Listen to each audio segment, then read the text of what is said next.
नमस्कार, मैं धीरज एक बार फिर से आप सभी का इस नए सेशन में स्वागत करता हूं। प्रिय विद्यार्थियों, जैसा कि आप सभी को पता होना चाहिए कि आज हम मानव नेत्र का पार्ट 3 डिस्कस करने वाले हैं, जिसमें मैंने फर्स्ट लेक्चर में बताया था कि ह्यूमन आई का स्ट्रक्चर क्या होता है, उसके अंदर क्या क्या पार्ट होते हैं, उन पार्ट के क्या वर्क हैं, अगर वो पार्ट नहीं रहेंगे तो क्या आपके अंदर कमी हो जाएगी। और सेकेंड लेक्चर में हम लोगों ने डिस्कस किया था कि निकट बिंदु क्या है, दूर बिंदु क्या है और निकट दृष्टि दोष क्या है। अभी तक हम 2 वीडियो के माध्यम से मानव नेत्र का लगभग 60% पार्ट कवर किया है। न्यूमेरिकल अभी हमने कोई भी नहीं करवाया, लेकिन अब इस लेक्चर के बाद हम न्यूमेरिकल पर आएंगे। लेकिन आज जिस विषय पे हम लोग जिन 4 महत्वपूर्ण टॉपिक पर डिस्कस करेंगे वो दूर दृष्टि दोष, आबिंदुता, किसी बुक में आबिंदुता लिखा होता है, वर्णांधता, दर्पण कोण, इन 4 महत्वपूर्ण टॉपिक पर हम लोग डिस्कस करेंगे। देखिए, पहला पॉइंट क्या है कि सबसे पहले हम लोग समझते हैं कि दूर दृष्टि दोष क्या है। देखो यार, दूर दृष्टि दोष क्या है। जैसे निकट दृष्टि दोष में क्या होता है कि हमें पास की वस्तुएं दिखाई देती हैं परंतु दूर की वस्तुएं हमें स्पष्ट दिखाई नहीं देती। वैसे दूर दृष्टि दोष उसका पूरा अपोजिट है कि दूर दृष्टि दोष से अगर कोई इंसान या व्यक्ति पीड़ित है तो उसे दूर, देखो उसका नाम क्या है, दूर दृष्टि, उसके पास दूर की दृष्टि होगी परंतु पास की स्पष्ट दृष्टि नहीं होगी। अब इसमें 2 कारण हैं, यह कमी होने के लिए मुख्यतः 2 कारण हैं। पहले दृष्टि दोष समझ गए होंगे, दूर दृष्टि दोष, यदि किसी व्यक्ति को दूर की वस्तुएं स्पष्ट दिखाई दे रही हैं परंतु पास में रखी वस्तुएं स्पष्ट दिखाई नहीं दे रही हैं तो ऐसे रोगी को हम बोलेंगे कि यह रोगी दूर दृष्टि दोष से पीड़ित है। मैं आशा करता हूं कि डिफिनेशन आप लिख रहे होंगे। चलिए, अब इसके बाद इसके 2 मूल कारण हैं। पहला मूल कारण में है, वहां क्या पढ़े थे कि गोलक का व्यास बढ़ जाना। देखो, गोलक का व्यास बढ़ेगा तो जो प्रकाशिक किरणें हैं वो पीत बिंदु के पहले काटेंगे। देखो ध्यान से, ये आपके ह्यूमन आई का एक्चुअल में स्ट्रक्चर है। ध्यान से बात को समझो, ये ह्यूमन आई का वास्तव में यहाँ पे पीत बिंदु होता है, ये ह्यूमन आई का स्ट्रक्चर है, यहाँ पे प्रकाशिक किरणें जाके मिलती हैं, इस पॉइंट को हम लोग पीत बिंदु कहते हैं। लेकिन हो सकता है बचपन में किसी इंसान के आंख में चोट लग जाती है, हो सकता है उसके अंदर कोई ऐसा वर्किंग सिस्टम उस आई का ना हो जिसके कारण हम, मान लीजिए किसी के नेत्र में चोट लग गई या किसी कारण, बस कोई भी, बहुत सारे कारण हो सकते हैं, ब्लड का सर्कुलेशन नेत्र के कुछ पार्ट में होना बंद हो जाएगा, तो जिससे क्या होगा कि धीरे धीरे इंसान की आंख सिकुड़ना शुरू हो जाएगी। अच्छा, सिकुड़ेगी तो ये नेत्र का कुछ सिस्टम ऐसे हो जाएगा। तो आप इमेजिन करेंगे कि इसका पीत बिंदु कहाँ है, यहाँ है, लेकिन प्रकाशिक किरणें मिल कहाँ रही है, यहाँ है। तो इस बार क्या होगा, पीत बिंदु के पीछे जाके, बाहर जाके प्रकाशिक किरणें मिलेंगी, जिसके कारण मुझे पास की वस्तु स्पष्ट दिखाई देगी परंतु दूर की वस्तु स्पष्ट नहीं दिखाई देगी। तो इसका मतलब, दूर की वस्तु मुझे स्पष्ट दिखाई देगी परंतु पास की वस्तु स्पष्ट नहीं दिखाई देगी। इसका मूल कारण है कि गोलक का व्यास घट जाएगा तो पीत बिंदु आगे आ जाएगा, प्रकाशिक किरणें जाके पीछे मिल रही हैं, जिसके कारण वस्तु मुझे स्पष्ट नहीं दिखाई देगी। और इसके निवारण के लिए भी मैं कारण बता रहा हूं। तो पहला कारण आप लोग नोट करना चाहें कर सकते हैं। पहला कारण इसका मूल है कि गोलक का व्यास घट जाने से ऐसा होता है। फिर समझना चाहे समझ सकते हैं आप। गोलक का व्यास अगर घट जाएगा तो पीत बिंदु प्रकाशिक किरण के पहले आ जाएगा, प्रकाशिक किरणें पीत बिंदु के पीछे जाके मिल रही हैं। और अगर प्रकाशिक किरणें, मेरे प्यारे भाई, पीत बिंदु के पीछे मिलेंगी तो आपको हम बताना चाहते हैं कि आपको पास की वस्तुएं स्पष्ट नहीं दिखाई देंगी, दूर की वस्तुएं स्पष्ट आपको दिखाई देंगी। तो आप प्यारे भाई, पहली बात आप समझ गए, गोलक का व्यास बढ़ जाने से हमें दूर दृष्टि दोष की समस्या का सामना करना पड़ता है। अब दूसरा कारण क्या है यार, दूसरा कारण क्या है कि कभी कभी क्या होता है, ध्यान से समझना, इंसान बहुत रोने वाले इंसान का क्या होता है, बहुत ज़्यादा, अगर आप बहुत ज़्यादा जहाँ पे, जैसे आप बोल सकते हैं आग बहुत ज़्यादा जल रही है, जहाँ पे धुआं वगैरह बहुत ज़्यादा है, प्रदूषण बहुत ज़्यादा है, तो ऐसी स्थिति में क्या होता है, आपकी आंख से आंसू निकलने लगता है। तो धीरे धीरे क्या होगा कि अगर आप इस माहौल में हरदम रहेंगे तो आपके आंख का जो सही स्ट्रक्चर है वो ऐसा है, सब कुछ आपका सही है, पीत बिंदु भी यहाँ है, प्रकाशिक किरणें यहाँ जा रही हैं, लेकिन धीरे धीरे क्या होगा, आपका लेंस जो है पतला हो जाएगा। अगर लेंस पतला हो जाएगा तो लेंस की क्षमता कम हो जाएगी। अगर आपके, देखो ध्यान से, नेत्र लेंस, कोई पूछे लेंस क्या है तो लेंस एक कांच की बनी हुई चीज है, मानव नेत्र में जो नेत्र है वो उत्तल लेंस नहीं है, उत्तल लेंस की भांति कार्य करता है और ये ओरिजिनल में प्रोटीन का बना होता है, ये कांच का बना नहीं होता, प्रोटीन का बना होता है। तो इस स्थिति में क्या हो गया, प्रकाशीय किरणें जाएंगी तो, लेकिन अब ये जाके कहाँ मिलेंगी, पीत बिंदु के पीछे। तो दोनों स्थिति में देखो, यहाँ भी पीत बिंदु के पीछे प्रकाशीय किरण मिल रही है, यहाँ भी पीत, लेकिन इस बार गोलक का व्यास नहीं घटा, इस बार आपके लेंस की जो मोटाई है वो कम हो गई। और मोटाई कम हो जाएगी लेंस की, तो आपको पता होना चाहिए कि अगर किसी लेंस की मोटाई को कम कर देते हैं तो उसकी फोकस दूरी और वक्रता त्रिज्या दोनों बढ़ जाएगी, जिसके कारण उसकी क्षमता कम हो जाएगी। और क्षमता कम हो जाएगी तो जिन प्रकाशीय किरणों को वो पहले जितना मोड़ पाता था उतना नहीं मोड़ पाएगा, तो प्रकाशीय किरणें क्या होंगी, पीत बिंदु के पीछे जाके मिलेंगी। मैं आशा करता हूं कि ये चीज आप दोनों पॉइंट समझ गए होंगे। तो ये मूल दो कारण रहे। अब इन मूल दो कारणों में इनके निवारण के लिए हमें क्या करना चाहिए, इनके निवारण के लिए हमें एक ऐसा लेंस का उपयोग करना चाहिए जो प्रकाशीय किरणों को मोड़ सके। तो प्रकाशीय किरणों को मोड़ने के लिए हम जिस लेंस का उपयोग करते हैं वो लेंस है उत्तल लेंस। तो यहाँ पे हम उत्तल लेंस का उपयोग करते हैं और जिसके कारण ये जो वस्तु है इस पे प्रकाशीय किरणें फिर उसी पॉइंट पर जाके मिलना शुरू हो जाती हैं। तो ध्यान से सुनना, फिर से मैं आपको बता दूं एक बार दूर दृष्टि दोष के बारे में, कि ऐसे दोष से पीड़ित व्यक्ति को दूर की वस्तुएं स्पष्ट दिखाई देती हैं परंतु पास की वस्तुएं स्पष्ट नहीं दिखाई देती। इसके निवारण के लिए हम उत्तल लेंस का उपयोग करते हैं। यह होने का मूल दो कारण है। गोलक का व्यास अगर कम हो जाएगा, पीत बिंदु आगे आ जाएगा, प्रकाशीय किरणें पीछे जाके मिलेंगी, जिससे हमें दूर की वस्तु स्पष्ट दिखाई देगी परंतु पास की वस्तु मुझे स्पष्ट नहीं दिखाई देगी, पहला कारण। दूसरा कारण क्या है कि अगर हम ऐसे बहुत प्रदूषित जगह पे रहेंगे तो हमारे नेत्रों से अश्रुपात होता है, अश्रु निकलेगा तो धीरे धीरे हमारा लेंस नेत्र का पतला हो जाएगा। आपको पता होना चाहिए लेंस जो बनाया जाता है वो प्रोटीन का बना होता है। लेंस अगर पतला हो जाएगा तो वक्रता त्रिज्या बढ़ जाएगी, फोकस दूरी बढ़ जाएगी, और वक्रता त्रिज्या फोकस दूरी अगर बढ़ गई है तो निश्चित रूप से लेंस की जो क्षमता है, एफिशिएंसी है, पावर है, वो कम हो जाएगा। अगर किसी लेंस का पावर कम हो जाएगा तो प्रकाशीय किरणें जितना पहले मोड़ पाता था उतना नहीं मोड़ पाएगा, जिसके कारण प्रकाशीय किरणें जाके पीछे मिलेंगी। ये रहे कारण। अब कारण मुझे पता चल गया तो इसके पहले निवारण, इसके बाद निवारण क्या होगा। निवारण के लिए हम इसके पहले एक उत्तल लेंस का चश्मा लगा देंगे या उत्तल लेंस लगा देंगे, जिससे प्रकाशीय किरणें पहले जितना मुड़ती थी आज भी प्रेजेंट टाइम में उतना मुड़ेंगी और इस दोष से आपको क्या मिल जाएगा, निवारण मिल जाएगा। मैं आशा करता हूं कि दूर दृष्टि दोष आप अच्छे से समझ गए होंगे। अब चलते हैं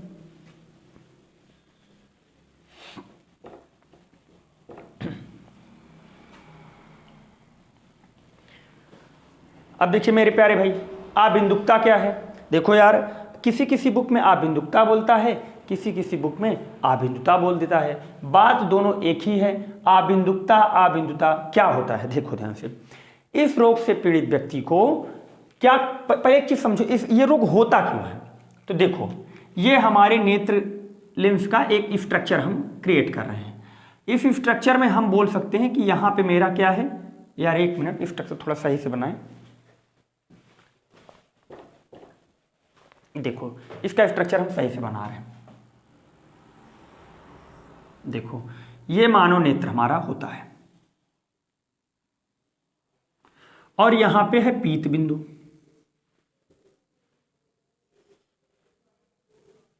यहां पे है पीत बिंदु। अब आपको पता होना चाहिए कि जो लेंस होता है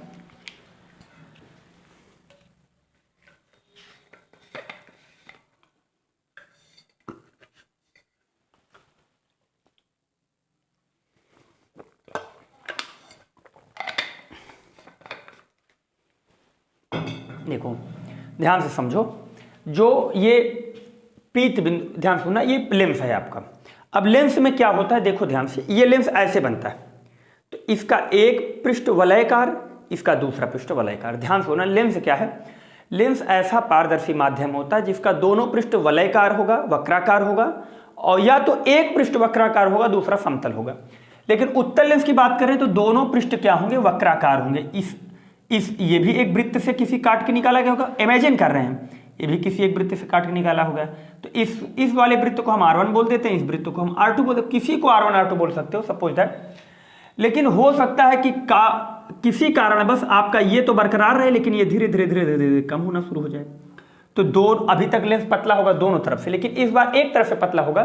तो इस रोग से पीड़ित व्यक्ति को वृत्ताकार वस्तुएं अंडाकार दिखेंगी, वृत्ताकार वस्तुएं अंडाकार दिखेंगी। फिर से सुनना, आबिंदुकता क्या होता है अच्छे से समझना। हमें पता है कि एक चीज हमें पता है कि सबसे पहले सामंजन क्षमता क्या होती है। तो इससे एक रिलेटेड शब्द है सामंजन क्षमता। सामंजन क्षमता क्या होती है? देखो, मेरे नेत्र के लेंस के पास एक गुण होता है कि ये स्वयं अपनी फोकस दूरी को कम या ज्यादा कर लेता है। जैसे ध्यान से समझो, मान लो हम पहले किसी वस्तु को आंखें फाड़ के देख रहे थे ऐसे, मान लो कोई आदमी हो, उसे मैं आंख पूरी बहुत ज्यादा आंख पे प्रेशर देके देख रहा था, और फिर धीरे से क्या हुआ, किसी कारणवश तो क्या होता है, ध्यान से समझो। आबिंदुता क्या होता है, पहले समंजन क्षमता समझ लो। जैसे हमें क्या होता है कि हम किसी चीज को देखने के लिए बहुत ज्यादा आंखें फाड़ देते हैं, बहुत ज्यादा आंख पे प्रेशर देते हैं, लेकिन मान लीजिए कोई हमारे नेत्र पे प्रकाश मारा तो हम तुरंत अपनी आंख को सिकोड़ लेते हैं। तो नेत्र लेंस के पास एक ऐसी क्वालिटी होती है, एक ऐसा गुण होता है जो फोकस दूरी को स्वयं कम या ज़्यादा कर सकता है। नेत्र के अंदर या लेंस के अंदर ये जो क्वालिटी होती है, जो क्षमता होती है, जिसे हम समंजन क्षमता कहते हैं। फिर से समझना, देखिए फिर से समझो, लिखाना नहीं है ना, मेरे हाथ पे पुस्तक है, टीचर के हाथ पे पुस्तक है, बड़ा बड़ा आंसर लिखाता है और बच्चों को कल बोल रहा है याद करके आओ। मैं आपको कई बार ये चीज़ बोल चुका हूँ कि कोई ऐसा टॉपिक नहीं जिसे समझाया ना जा सके। बस आपके पास क्या है, एक स्किल होना चाहिए, एक डिलीवर सिस्टम होना चाहिए, चीज़ों को कैसे समझाना है, कैसे एग्जाम्पल लिखे। आपको बार बार बता रहे हैं, लिखना है केवल छोटे छोटे पॉइंट में। फिर बता रहे हैं समंजन क्षमता क्या है यार। देखो, मेरे नेत्र लेंस के पास एक ऐसा गुण होता है जिसके कारण मैं अपनी फोकस दूरी को स्वयं कम या ज़्यादा कर लेता हूँ। यही नेत्र के अंदर जो उपस्थित गुण है, क्षमता है, इसे समंजन क्षमता कहते हैं। ये बुक की परिभाषा क्या समझ पाए? ध्यान समझो, ध्यान समझो। मेरी ये नेत्र है, मेरे नेत्र पर कोई प्रकाश मारेगा, मैं तुरंत अपनी आँख को नम कर लूँगा, अपने पलकों को तुरंत डाउन कर लूँगा। क्यों? क्योंकि मेरे अंदर ये क्षमता है कि मैं अपनी फोकस दूरी को बढ़ा सकता हूँ या घटा सकता हूँ। यही नेत्र के लेंस के अंदर जो क्षमता होती है उसे हम समंजन क्षमता कहते हैं। मैं आशा करता हूँ कि ये चीज़ आप समझ गए होंगे। फिर ध्यान से सुनो, जैसे जैसे हमारी आयु बढ़ती है, उम्र बढ़ती है, वैसे वैसे हमारी समंजन क्षमता अत्यधिक कमजोर हो जाती है। आप देखे होंगे वृद्ध माताएं, जो वृद्ध बुढ़े लोग जो होते हैं, आप बहुत दिन बाद उनसे मिलने जाइए, वो आपको देख नहीं पा रहे, आपका ऐसे कपड़ा या हाथ पकड़ के आपको अपने पास लाएंगे, बोलेंगे यार तुम कौन हो, ऐसा पूछते हैं। क्यों? क्योंकि उनकी अवस्था जैसे जैसे उनकी बढ़ी है, वैसे उनकी समंजन क्षमता अत्यधिक कमजोर हो गई है। और अत्यधिक समंजन क्षमता कमजोर हो जाने से क्या होगा कि उन्हें अचानक कभी कभी क्या होगा, देखो ध्यान से सुनना, उन्हें अचानक कभी कभी क्या होगा कि ना उन्हें दूर की वस्तु दिखाई देगी, ना तो पास की वस्तु दिखाई देगी। तो ऐसी स्थिति में हम लोग क्या करते हैं, ऐसी स्थिति में हम देखो, हमें दूर दृष्टि दोष भी हो गया। अगर हमें दूर की वस्तु दिखाई दे रही है, पास की नहीं दिखाई दे रही, तो हमें दूर दृष्टि दोष भी हो गया। और हमें पास की दिखाई दे रही है, दूर की स्पष्ट वस्तु दिखाई नहीं दे रही, तो ये क्या हो गया, निकट दृष्टि दोष हो गया। तो ऐसी स्थिति में हम कहेंगे यह व्यक्ति जरा दृष्टि दोष से पीड़ित है। मैं ऐसा करता हूं, जरा दृष्टि दोष भी समझ गए होंगे। जरा दृष्टि दोष क्या है? जरा दृष्टि दोष है कि जब किसी व्यक्ति को ना तो पास की वस्तु स्पष्ट दिखाई दे, ना तो दूर की वस्तु स्पष्ट दिखाई दे, तो ऐसे व्यक्ति को हम कहेंगे यह जरा दृष्टि दोष से पीड़ित व्यक्ति है। इसके निवारण के हम एक ऐसे लेंस का उपयोग करते हैं जिसके ऊपर अवतल लेंस लगा होता है और नीचे लगा होता है उत्तल लेंस। ये अपनी सुविधा के अनुसार लगवाते हैं। तो ध्यान समझना, जब हमारी धीरे धीरे आयु बढ़ती है तो मेरे नेत्र की समंजन क्षमता अत्यधिक कमजोर हो जाने के कारण कभी कभी हमें ऐसा अनुभव होता है कि हमें दूर की वस्तु भी दिखाई नहीं दे रही है, और कभी कभी अनुभव होता है कि हमें पास की वस्तु दिखाई नहीं दे रही। तो ऐसे रोग से पीड़ित व्यक्ति को हम कहते हैं कि यह जरा दृष्टि दोष से पीड़ित व्यक्ति है। उसके निवारण के लिए हम एक ऐसे लेंस का उपयोग करते हैं जिसमें उत्तल लेंस भी लगा हो और अवतल लेंस भी लगा हो। मैं आशा करता हूं कि आज आप जरा दृष्टि दोष भी समझ गए होंगे। अब इसके बाद आबिंदुकता में क्या है? आबिंदुकता में क्या है कि हमारे नेत्र लेंस के एक तरफ की वक्रता त्रिज्या कम हो जाने से हमें गोलाकार वस्तुएं अंडाकार दिखाई देने लगती हैं, और जो क्षैतिज रेखाएं हैं ये स्पष्ट दिखाई नहीं देती, मतलब एक निश्चित समय में हमें दोनों रेखाएं नहीं दिखाई देती। तो ऐसे व्यक्ति को हम कहेंगे इस व्यक्ति को आबिंदुकता या आबिंदुता से पीड़ित है। इसके निवारण के लिए हम जिस लेंस का उपयोग करते हैं वह लेंस बेलनाकार होता है, सिलेंडर के आकार का होता है। वह लेंस कुछ इस प्रकार होता है, बेलनाकार लेंस का उपयोग करते हैं। तो हम कहेंगे, ध्यान से सुनो, आबिंदुकता क्या है? जब किसी व्यक्ति को गोलाकार वस्तु अंडाकार दिखाई देने लगे, लाइनिंग वाले शर्ट में आपको ऊर्ध्वाधर रेखाएं दिखाई दें तो क्षैतिज न दिखाई दें, क्षैतिज दिखाई दें तो ऊर्ध्वाधर न दिखाई दें, इस रोग से पीड़ित व्यक्ति को हम बोलेंगे इस व्यक्ति को आबिंदुकता हो गया है। इसके निवारण के लिए प्यारे भाई हम यूज क्या करेंगे? बेलनाकार लेंस का उपयोग करेंगे। हम आशा करते हैं ये चीज आप सारे टॉपिक समझ गए होंगे। अब हम नेक्स्ट पॉइंट पर आते हैं, वर्णांधता क्या है।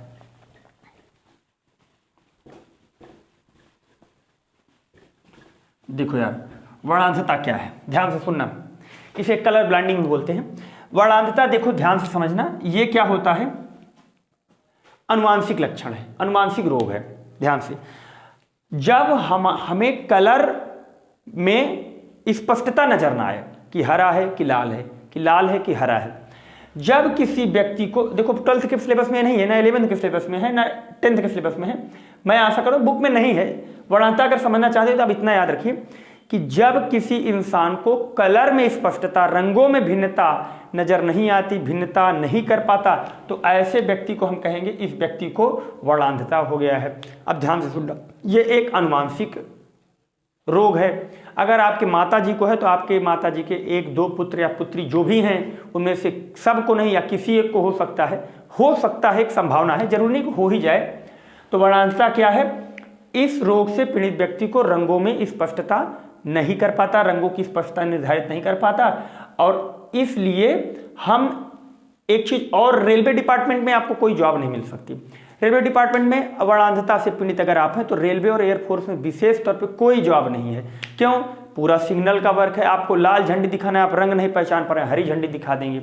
हरी झंडी का काम है, आप लाल झंडी दिखा देंगे। तो वर्णांधता से पीड़ित व्यक्ति को ना तो रेलवे के किसी डिपार्टमेंट में और ना ही एयरफोर्स के किसी डिपार्टमेंट में कोई वैकेंसी नहीं मिलती। तो वर्णांधता आप समझ गए होंगे, ये एक प्रकार के रंगों को स्पष्टीकरण अगर आप नहीं कर पा रहे हैं तो आप वर्णांधता रोग से पीड़ित है, या एक अनुवांशिक रोग है।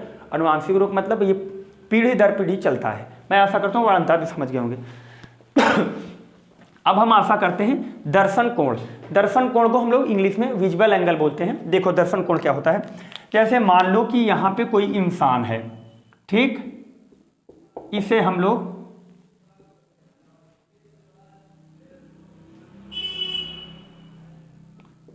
देख रहे हैं, हाँ ठीक, और यहां से हम देख रहे हैं। तो यहां से देखेंगे एक बार इसके सर को, एक बार इसके पैर को देखेंगे। ध्यान से समझना मेरी बात को। तो एक चीज बताओ, यहां से जब देखे और इसके पैर पे देखे तो मेरे नेत्र लेंस द्वारा एक कोण बना। इस कोण को हम बोलते हैं दर्शन कोण।